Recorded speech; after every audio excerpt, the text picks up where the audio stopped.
Selamat datang di channel saya Serangga Gatal. Jangan lupa di subrek, like and share. Mimin doakan semoga kita sehat semua. Oke, kita mulai. Liu Feng terus memilih artefak lainnya. Nili terus melihat sekeliling, menyapu matanya ke semua jenis artefak. Akhirnya, matanya mendarat di artefak grade 6, Silvery Moonblade. Ayo dapatkan senjata yang cocok untuk saudara Xingyun juga, kata Nili sambil tersenyum ke arah Cai Dai. Nona Cai Dai, tolong ambilkan barang itu untukku.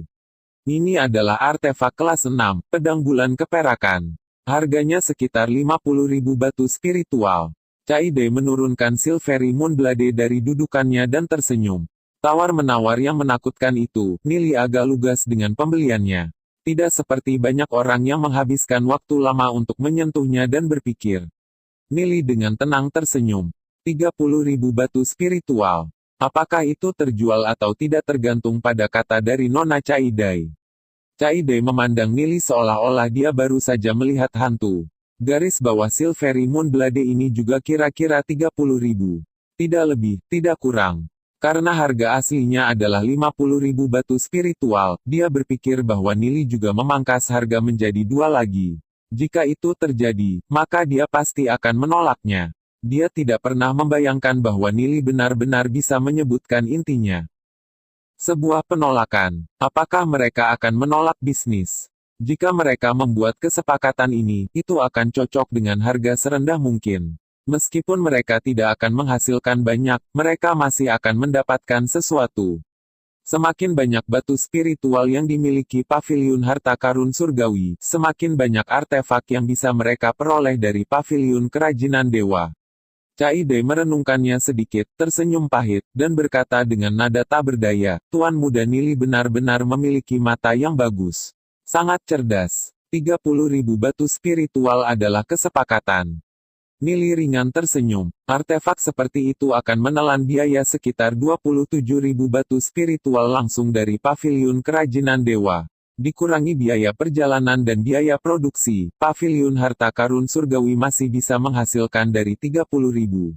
Jika dia berteriak untuk harga yang lebih rendah, paviliun harta karun surgawi pasti tidak akan menerimanya, karena mereka tidak akan mendapat untung dari itu. Baik Li Xingyun dan Gu Bei terdiam. Menurut ekspresi Cai Dai, mereka kurang lebih merasakan bahwa Nili menyebut harga terendah mutlak. Mulai sekarang, mereka harus membawa Nili ketika mereka pergi berbelanja. Dia benar-benar bisa menghemat uang mereka. Nona Cai Dai, bagaimana dengan set artefak kelas 6, Dark Blood Battle Armor? Nili bertanya sambil menatap Cai Dai. Tuan Muda, tolong ajukan penawaran Anda. Jika harganya dapat diterima, maka saya akan menjualnya kepada Tuan Muda. Cai Dai berpikir sejenak dan memutuskan bahwa akan lebih baik jika dia tidak memberitahunya harga eceran. Jika dia terus melakukan itu, maka orang lain akan tahu seberapa besar keuntungan yang dihasilkan paviliun harta karun surgawi. Dia juga ingin melihat apakah Nili benar-benar ahli dalam menilai artefak. Amgat, chest plate, sarung tangan, dan ikat pinggang semuanya. 130.000 batu spiritual. Kata Nili setelah berpikir singkat. Cai Dai terdiam menatap Nili. Sesaat kemudian, dia mengangguk dan berkata, 130.000 batu spiritual itu. Apalagi yang bisa dia katakan? Bahkan dengan gitu banyak bagian dari baju besi, Nili benar-benar membuat tawaran yang hanya berjarak 5.000 dari garis bawah mereka. Monster macam apa dia? Dia pasti akan bertemu dengan seorang ahli. Namun, Nili masih cukup lugas dengan pembeliannya. Ratusan ribu batu spiritual bertukar tangan tanpa mengedipkan mata. Cai Dai terus bertanya, apakah Tuan Muda masih membutuhkan yang lain? Nili menunjuk ke sana-sini. Set baju perang itu, 120.000 batu spiritual. Set itu, 125.000 batu spiritual. Set itu, 135.000 batu spiritual.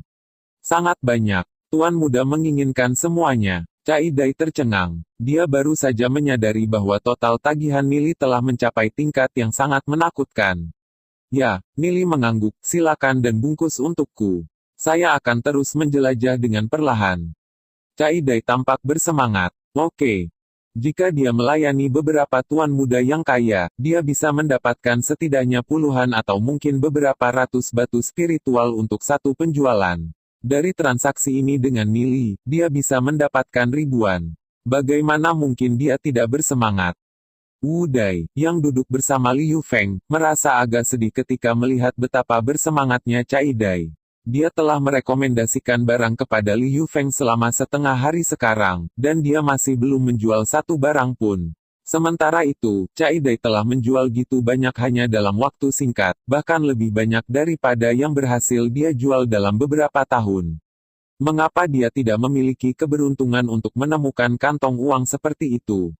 Wu Dai memandang Liu Feng dan merasa lebih sedih. Liu Feng ini terlalu pilih-pilih dan terus memangkas harga seperti orang gila. Apakah dia bahkan ingin membeli? Liu Feng juga sangat malu. Dia telah memilih beberapa item, tapi ketika dia mencoba untuk memangkas harga seperti yang dilakukan Nili, semuanya ditolak oleh Wu Dai. Setiap item sangat mahal sehingga dia harus mempertimbangkannya dengan cermat. Namun, tidak jauh dari situ, Nili masih membeli ini dan itu. Liu Feng sangat berkecil hati. Bahkan seseorang seperti Grand Elder dari Sekte Bulu Ilahi tidak akan memiliki uang sebanyak Nili, kan?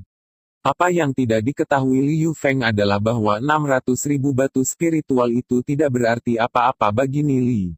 Dia masih memiliki jutaan batu spiritual pada dirinya. Lebih jauh lagi, lukisan Myriad Miles Rivers and Mountains terus menghasilkan lebih banyak. Cai Dai berbalik dan menyadari bahwa Nili baru saja membeli 60-70% dari semua artefak kelas 6 mereka. Ini adalah kantong uang asli. Dia menghabiskan 600.000 batu spiritual dalam sekali belanja. Liu Feng mengamati Nili dan mencoba menebak siapa Nili ini, dan posisi seperti apa yang dia miliki di Liga Jalur Surgawi. Hubungan apa yang dia miliki dengan Li Xingyun.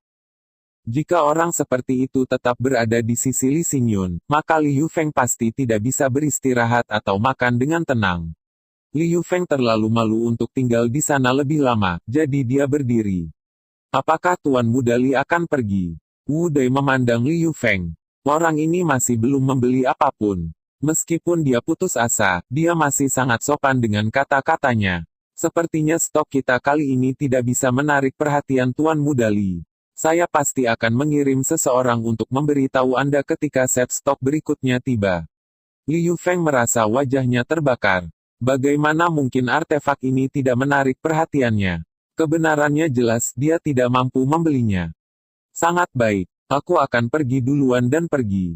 Liu Feng menangkupkan tangannya ke arah Wu Dai dan dengan dingin menyapu pandangannya ke empat lainnya sebelum menarik kembali pandangannya. Dia pergi. Liu Feng adalah orang yang berpikiran sempit. Kalian harus berhati-hati di masa depan. Li Xingyun mau tidak mau memperingatkan teman-temannya saat dia melihat siluet Liu Feng menghilang. Pikirannya kembali ke peristiwa masa lalu dan dia mengepalkan tinjunya dengan erat. Oke, Nili mengangguk. Dia jelas memahami konflik antara Li Xingyun dan Liu Feng. Nili telah membeli gitu banyak item, sekarang, semua orang memiliki perlengkapan perang yang bagus. Gu Bei, Lu Piao, dan Li Xingyun juga menerima senjata yang lebih cocok. Adapun Nili, dia tidak perlu membeli senjata apapun, dia sudah memiliki pedang meteorit Dewa Petir. Pedang meteorit Dewa Petir akan terus tumbuh lebih kuat seiring dengan kekuatan Nili sendiri. Saat ini, kekuatan pedang meteorit Dewa Petir jelas tidak di bawah artefak kelas 7. Oleh karena itu, Nili tidak perlu membeli artefak tempur ofensif. Kelompok itu meninggalkan paviliun harta karun surgawi dengan panen berlimpah di tangan mereka. Dengan perlengkapan perang ini, tidak ada yang perlu ditakuti, bahkan jika kita bertemu dengan ahli alam sumbu surgawi di dunia luar. Lu Piao berkata dengan penuh semangat. Dia menyadari bahwa gitu Inferno Meteor Battle Armor-nya diserang, itu akan secara otomatis membentuk penghalang yang kuat di sekelilingnya. Bahkan jika dia tidak bisa menang melawan ahli alam Heavenly Axis, melarikan diri masih mudah. Armor itu bisa dengan mudah dikenakan di bawah pakaian kasual. Anda tidak akan menyadarinya sama sekali. Meskipun mereka mengenakan pakaian biasa mereka di luar, mereka semua tidak bisa menahan perasaan lebih percaya diri. Bagaimanapun, masing-masing dari mereka memiliki seluruh set armor artefak kelas 6. Jadi tentu saja mereka akan merasa lebih percaya diri saat memakainya. Mereka tidak bisa membantu membusungkan dada mereka. Distrik Timur. Kuota Distrik Timur penuh. Lineup sudah diputuskan. Nili, Gu Bei, Lu Piao, Long Yuyin, dan pemuda lain bernama Sui Yu. Sebanyak 5 orang. Awalnya, Jin Yan yakin bahwa dia akan membuat pemilihan untuk Distrik Timur juga. Namun, pemuda bernama Sui Yu tiba-tiba muncul entah dari mana dan melampaui dia dalam kultivasi. Jin Yan tiba-tiba diganti. Dia sedang marah, namun, masalah ini sudah diselesaikan. Tidak ada yang bisa dia lakukan. Nili, ku dengar seseorang bernama Sui Yu juga memasuki Distrik Timur bersama kita. Jadi, mengapa kita tidak tahu siapa dia? Lu Piao bertanya dengan bingung. Dia bahkan tidak tahu bahwa ada orang seperti itu di kelas mereka. Bahkan Nili hanya tahu bahwa Sui Yu adalah individu yang pendiam yang tidak pernah berbicara dengan orang lain. Dia juga tidak terlalu kuat. Namun, dia muncul entah dari mana, melampaui Jin Yan, dan mendapatkan kualifikasi untuk memasuki Distrik Timur bersama yang lainnya. Dia bukan orang biasa, kata Nili setelah keheningan singkat. Minta Li Xingyun untuk menyelidikinya. Sementara itu, cobalah untuk tidak menaruh dendam padanya. Oke, Lu Piao mengangguk. Selain mereka berlima, ada orang lain yang berhasil memasuki Distrik Timur dari kelas sebelumnya dan kelas sebelumnya. Xiao Yu juga ada di antara mereka. Lapangan bela diri Distrik Timur. Ini adalah bidang yang sangat luas yang dilindungi oleh penghalang berlapis. 5 hingga 600 siswa berkumpul di lapangan bela diri. Mereka semua adalah siswa dari Distrik Timur. Sekelompok guru duduk di depan lapangan, mengamati 60 atau lebih pendatang baru sambil berdiskusi dengan suara lembut. Huang Yu dan Nanmen Tianhai ada di antara mereka. Kami memiliki total 60 pendatang baru yang sudah memasuki Distrik Timur. Beberapa dari mereka sebenarnya cukup layak. Aku dengar ada 5 jenius dari tahun kelas terbaru. Gu Bei dan Long Yuyin ada di antara mereka. Nili itu juga termasuk.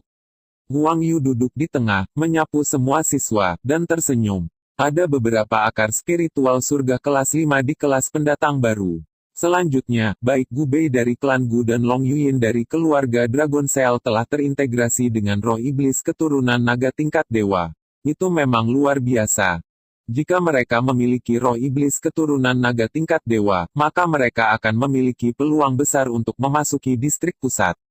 Nanmen Tianhai mengetuk meja dan sudut mulutnya sedikit melengkung. Menurut aturan Distrik Timur, siswa yang masuk diharuskan menantang seniornya untuk mengingatkan diri sendiri bahwa selalu ada seseorang yang lebih kuat. Biarkan kompetisi dimulai. Ketika Nili dan kelompoknya mencapai lapangan bela diri, mereka diberitahu bahwa setiap kelas baru siswa diminta untuk menantang kelas senior mereka. Begitulah aturan Distrik Timur. Anda bisa menyebutnya sebagai unjuk kekuatan. Acara ini dimaksudkan untuk memaksa para pendatang baru untuk membuang harga diri dan fokus belajar dan berkultivasi gitu mereka memasuki Distrik Timur. Nili menyapu mata siswa lain dari Distrik Timur. Ada beberapa wajah yang familiar. Li Xingyun ada di sana. Gitu juga Murong Yu. Tatapan dingin dan sombong Murong Yu jatuh ke Nili dan kelompoknya dan mendengus dingin. Dia tidak pernah berharap untuk bertemu Nili dan kelompoknya lagi gitu cepat. Musuh di jalan sempit memang. Gu Bei memberi Nili pengenalan singkat di Distrik Timur. Ada sekitar 600 siswa di Distrik Timur. Distrik Timur mengurutkan murid-muridnya. Kami adalah bagian dari kelas terbaru. Jenius pertama dari kelas sebelum kita adalah Murong Yu, peringkat 132. Jenius dari kelas sebelumnya adalah Li Xingyun, peringkat 78. Gu Heng berasal dari kelas sebelumnya, dan dia sudah memasuki distrik pusat. Hanya beberapa lusin orang yang memenuhi syarat untuk memasuki distrik pusat. Sisanya tinggal di distrik timur, sampai mereka mencapai alam bintang surgawi dan menjadi murid dalam dari sekte bulu ilahi. Setelah itu, mereka dikirim dalam misi ke berbagai lokasi. Tentu saja, banyak orang juga menerima berbagai penawaran lainnya.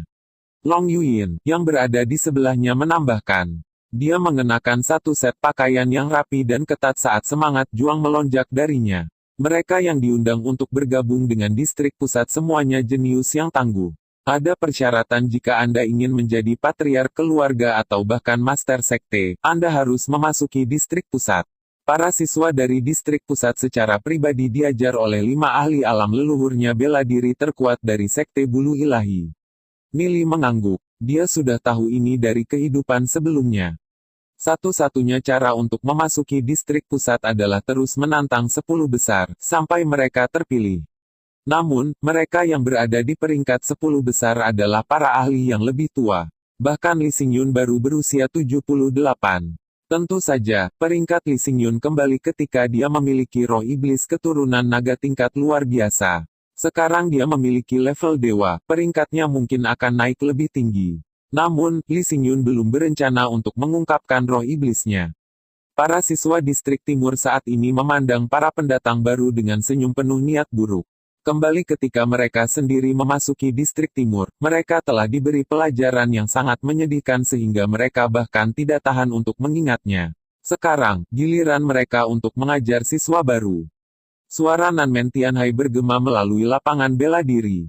Para senior distrik timur telah berkumpul. Anda pendatang baru dapat memilih siapa yang akan ditantang. Setiap orang memiliki 5 kesempatan untuk menantang. Tidak ada batasan untuk duel, kecuali untuk membunuh.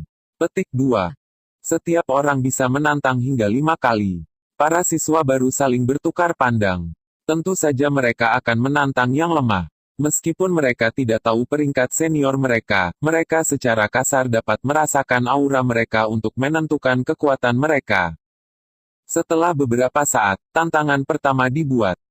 Nili, Gu Bei, dan Lu Piao bertukar pandang. Nili, kepada siapa kita harus meninggalkan Murong Yu? Gu Bei dan Lu Piao keduanya tampak bersemangat. Biarkan aku yang melakukannya. Aku masih belum membayarnya kembali untuk reruntuhan mengerikan. Nili memelototi Murong Yu di kejauhan dan menyipitkan matanya. Murong Yu memperhatikan bahwa Nili sedang menatapnya, dan dia tidak bisa menahan cibiran. Dia tidak benar-benar percaya bahwa Nili akan berani menantangnya. Kultivasi Murong Yu sudah 6 nasib. Dia tidak tahu apa kultivasi Nili, tapi dia pikir masih ada jarak yang lebar di antara mereka. Nili menunjuk Murong Yu sambil berkata dengan tenang, aku ingin menantangnya. Para siswa di dekatnya semua menatap Nili dengan kaget. Anak ini ingin menantang Murong Yu. Itu tidak bisa dipercaya. Murong Yu adalah jenius tahun sebelumnya dan dapat dengan mudah pindah ke 200 teratas distrik timur. Tidak mungkin siswa normal bisa menantangnya. Mereka pasti akan kalah. Sebagai pendatang baru, itu sudah cukup bagi mereka untuk menantang peringkat teratas distrik timur. Tapi Nili ingin memulai dengan menantang Murong Yu. Bukankah dia terlalu melebih-lebihkan dirinya sendiri? Murong Yu tidak percaya pada kata-kata Nili. Untuk berpikir bahwa Nili benar-benar berani menantangnya. Anak ini meminta pemukulan. Murong Yu tertawa dan berkata, karena junior brother Nili memiliki pemikiran seperti itu, maka saya akan memberi Anda beberapa petunjuk. Sebaliknya, matanya bersinar dengan sinar cahaya yang ganas. Dia masih menyesal membiarkan Nili berlari terakhir kali. Dia telah berpikir untuk mengajar Nili pelajaran lain, tapi dia tidak pernah memiliki kesempatan untuk melakukannya. Tapi karena Nili melayani dirinya sendiri di depan pintu Murong Yu, maka tentu saja dia tidak akan menahan diri. Nili melompat ke panggung pertempuran. Murong Yu juga terbang. Perhatian semua orang sekarang terfokus pada tahap pertempuran itu. Tanpa ragu, pertempuran Nili dan Murong Yu paling menarik perhatian. Salah satunya adalah seorang jenius dari tahun sebelumnya, salah satunya dari Arus. Lebih jauh lagi, sepertinya ada skor lama yang harus diselesaikan di antara mereka. Namun, dari sudut pandang orang banyak, tantangan ini hanyalah Nili yang melebih-lebihkan kemampuannya sendiri. Bagaimanapun, kultivasi mereka tidak dipisahkan sedikit saja. Murong Yu adalah tahun di depan Nili. Huang Yu dan Nanmen Tianhai bertukar pandang. Nili sebenarnya mengambil inisiatif untuk menantang Murong Yu. Dia terlalu berani, kata Huang Yu. Tidak dapat dihindari bagi anak muda untuk bangga dan sombong. Nanmen Tianhai menghela nafas sambil menggelengkan kepalanya. Mereka tidak optimis tentang peluang Nili. Bagaimanapun, perbedaan antara keduanya sama dengan bagaimana Murong Yu tidak dapat mengalahkan Lee Xingyun. Murong Yu menatap Nili dan berkata dengan nada sinis, sekarang kamu benar-benar pergi dan menantangku. Di mata orang lain, kamu jenius. Tapi di mataku, kamu bukan apa-apa. Terakhir kali, saya terlalu ceroboh dan membiarkan Anda melarikan diri. Tapi kali ini, aku akan menghancurkan kepalamu ke tanah dan tanpa ampun menginjak-injakmu. Aku akan mengajarimu cara menghormati kakak seniormu. Aura kuat meledak dari tubuh Murongyu dalam ledakan udara. Murongyu sudah 6 nasib, sedangkan Nili hanya 4 nasib. Namun, masih mustahil bagi Murongyu untuk menekan Nili dalam hal aura saja. Meskipun Nili hanya 4 nasib, kekuatannya telah jauh melampaui tingkat itu. Nili tidak meledakkan auranya seperti yang dimiliki Murongyu. Sebaliknya, dia dengan tenang menatap lawannya. Tidak peduli bagaimana Murongyu mencoba untuk membuatnya marah, atau menyerang kepercayaan dirinya, Nili tidak melihat Murongyu dengan sangat hormat. Itu karena dia dan Murongyu tidak berada di level yang sama. Nili menatap Murongyu sambil dengan tenang berkata, "Potong omong kosong. Bisakah kita mulai?" Murongyu mencoba membuat Nili marah, tapi dia tidak pernah berharap Nili mengabaikan kata-katanya. Jabnya mendarat di udara kosong. Egois. Dengan kedutan tangan kanannya, Murongyu menembakkan energi ke arah Nili. Energi berubah menjadi seberkas cahaya. Saat itu hendak memukul Nili, tubuhnya memudar. Meleset. Murid Murongyu menyempit saat dia dengan dingin mendengus, langkah itu lagi. Dia melihat sekeliling, mencari jejak Nili. Nili tiba-tiba muncul sebagai sinar cahaya dingin dan menebas leher Murongyu. Terlalu lambat. Murongyu berkonsentrasi pada tinjunya dan mengirimkan gelombang energi yang tak tertandingi ke arah dada Nili. Tinju itu dipenuhi dengan energi ledakan dan menyebabkan percikan gesekan dengan udara. Nili melihat serangan Murongyu, tapi tidak berhenti sedikit pun. Sebaliknya, dia melanjutkan tebasannya ke leher Murongyu. Nili mencoba menggunakan dirinya sebagai korban dan membawa Murongyu bersamanya. Bagaimana mungkin Murongyu membiarkan semuanya berjalan seperti yang diinginkan Nili? Dia mengelak ke samping dan menghancurkan tinjunya ke arah dada Nili dengan energi yang tak tertandingi.